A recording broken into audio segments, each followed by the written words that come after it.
I'm wondering if some of the success of the UCI Art Department had to do with the fact that it was so brand new and that it was an anything goes kind of situation.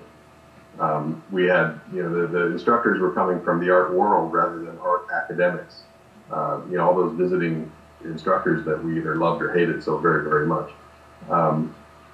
So there was a sense of anything's possible, and maybe that all rubbed off and created some of that sense of energy and exploration that I think worked really, really well. I absolutely. I think that had a lot to do with it, and like I was saying, my ability to use whatever materials were at hand, for classes, even if it was a painting class, I might not have done anything on a canvas or with paint. I might have used other medium. The faculty wasn't like, I'm off being faculty and I'm teaching you guys and we don't talk. Ed Moses laid down, put on the headphones in class. I mean, I'm just a student, I don't know anything. And, but it was new and you could try anything, and, and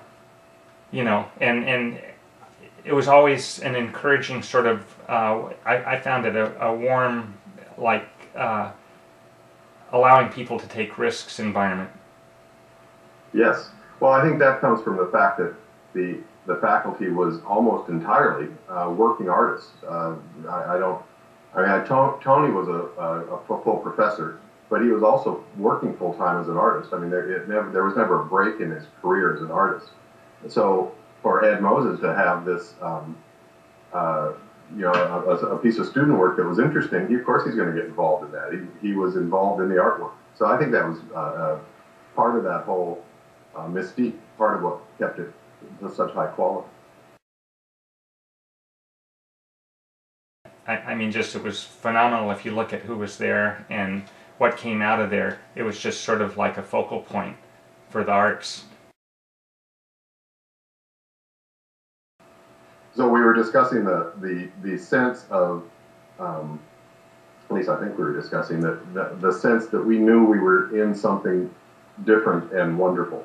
I had the sense that we were really hot shit and we knew it, or at least not, if not us, that we were in this really great environment and that we were part of something very special.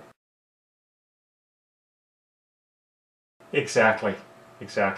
Yeah, there was like an energy which actually, I think, went through like beyond the art department into a lot of stuff. I mean, it was the 60s, and I think there was a lot of excitement and a lot of discovery. I mean, I got my whole worldview changed while at Irvine.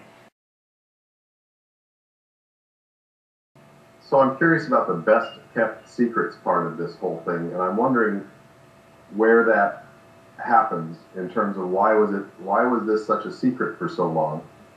I tend to take a sort of conspiratorial viewpoint of it, that the art establishment in Los Angeles didn't want to acknowledge that there was something interesting going on in Orange County. And we found that with the Floating Wall, that it was hard to get people, certainly from the LA Times, which was the newspaper, the media at the time, to come down and take us seriously, even though we, of course, took ourselves very, very seriously, and we thought we were extremely important. We wanted to try to pull that interest down to Orange County, and it was very difficult to do. And I had a sense that the whole UCI energy was maybe a little bit threatening to the more established academia of UCLA and the state colleges wanting to have their sense of being the aesthetic engine that's driving Southern California. And here's this little upstart, brand new art department with hiring all these artists and doing all this incredibly interesting and creative work.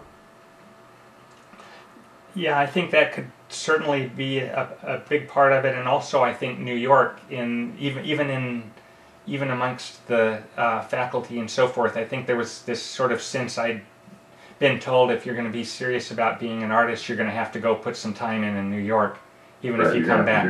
Do some time in New York. Yeah. And so maybe a secret, and I think that's part of what this whole PST thing is about, is saying, well, there was something going on here, even though it may not have been acknowledged